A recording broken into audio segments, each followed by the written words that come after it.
Berjumpa lagi dengan saya, Pak Diatmoko, dalam belajar IPS bersama Pak Diatmoko. Kali ini kita belajar tentang interaksi sosial untuk bagian yang pertama. Pembelajaran ini diharapkan dapat mengetahui tentang interaksi sosial serta dapat menjelaskan syarat-syarat terjadinya interaksi sosial. Nah, sebelum melangkah lebih jauh, jangan lupa berdoa terlebih dahulu. Bersyukur kepada Yang Maha Kuasa bahwa kita sudah dikaruniai berbagai macam kenikmatan hingga saat ini kita dapat berjumpa lagi. Silakan berdoa menurut keyakinan dan agama masing-masing. Mulai.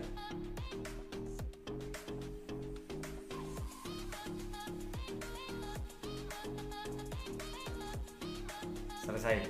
Oke, mari lanjutkan untuk pembelajaran kali ini. Nah,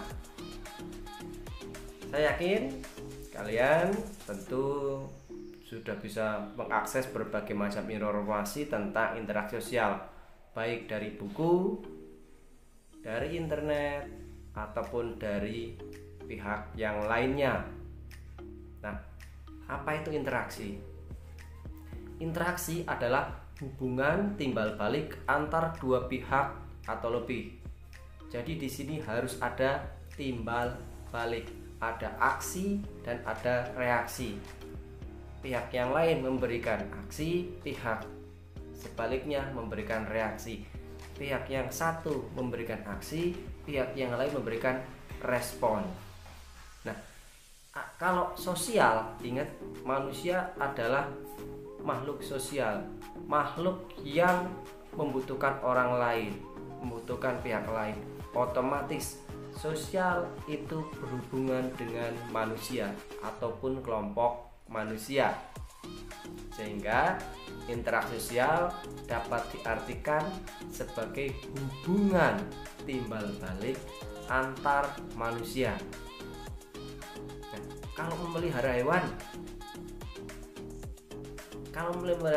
itu bukan interaksi sosial, tapi itu interaksi antar makhluk hidup.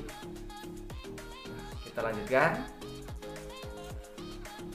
Untuk berinteraksi, untuk berhubungan dengan orang lain, setidaknya kita harus memiliki kontak.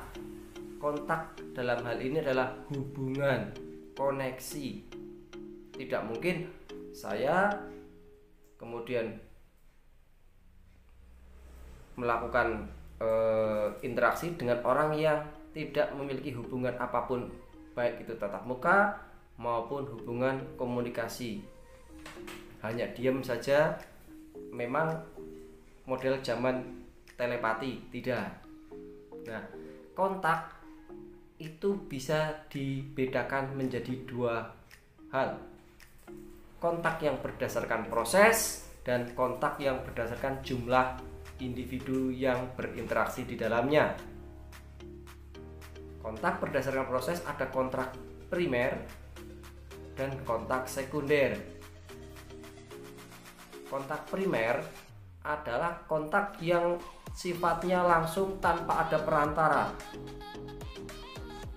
Misalkan si A dan si B bertemu langsung, ngobrol, bertegur sapa tanpa ada media, tanpa ada alat, maka itulah yang disebut dengan kontak primer. Sedangkan kontak sekunder itu memakai media, sebagai misal media telekomunikasi. Seperti yang kita kenal, ada telepon, ada televisi, ada internet, dan media-media yang lain. Intinya, kalau kontak sekunder berarti harus menggunakan media dalam melakukan interaksi.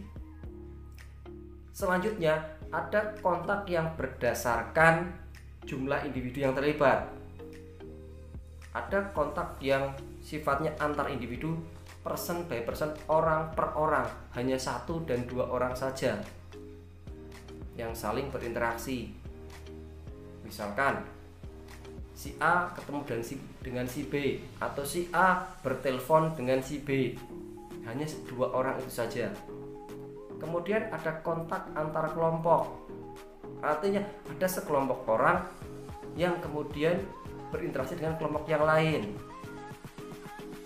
Sebagai contoh, ada pertandingan sepak bola. Tentu ada tim A, ada tim B, dan semuanya berkelompok karena sebuah tim. Ada juga kontak antar individu dengan kelompok. Satu orang individu berinteraksi dengan beberapa orang. Sebagai contoh, pelatih dengan tim sepak bolanya. Pelatihnya satu, timnya ada banyak. Ada banyak orang maksudnya. Selanjutnya, selain syarat berupa kontak sosial, juga harus ada komunikasi. Pihak-pihak yang melakukan kontak tersebut harus ada komunikasi. Tidak mungkin hanya diam-diaman saja, saling pandang, itu namanya bukan kontak. Harus ada komunikasi. Ada unsur timbal balik, ada aksi, ada respon yang diberikan. Selain itu, biasanya juga ada tindakan yang menyertai.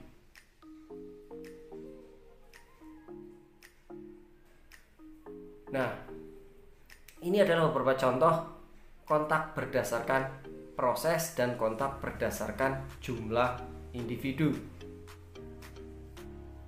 Primer, sekunder. Jumlah individu antar individu berarti hanya 2 orang. Antar kelompok berarti antar beberapa orang dengan kelompok beberapa orang. Juga individu dengan kelompok.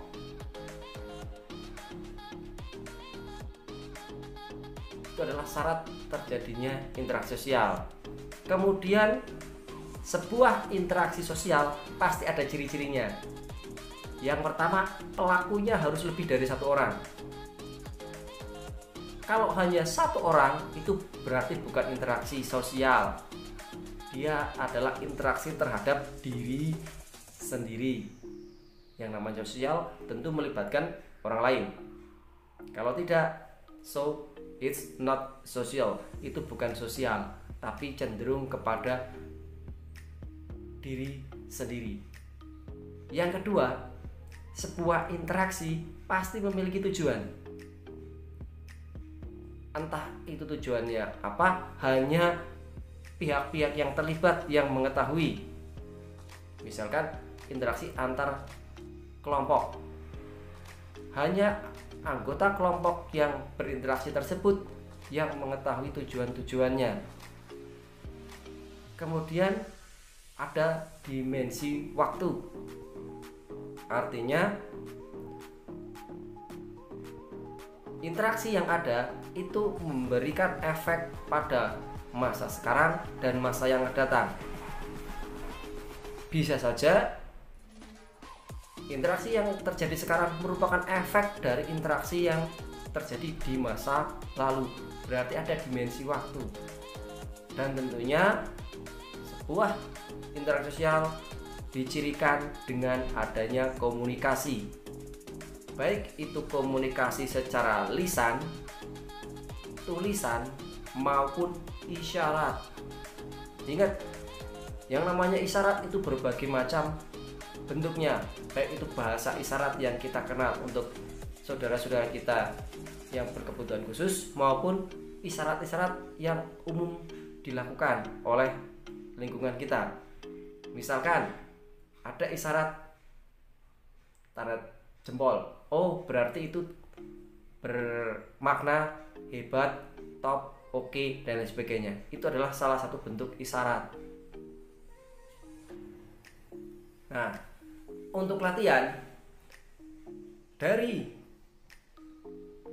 interaksi sosial yang sudah kita pelajari, baik itu syarat-syaratnya hingga ciri-cirinya, maka kita mengenal adanya kontak sosial primer dan kontak sosial sekunder.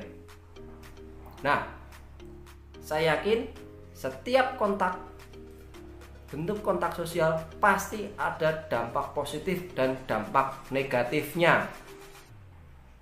Coba kalian tuliskan dampak positif dari kontak sosial primer, juga dampak negatifnya, termasuk kontak sosial sekunder, dampak positif dan dampak negatifnya. Nah, semoga yang singkat ini dapat membantu dalam belajar. Tetap sehat, tetap semangat, rajin beribadah, sukses bersama kita.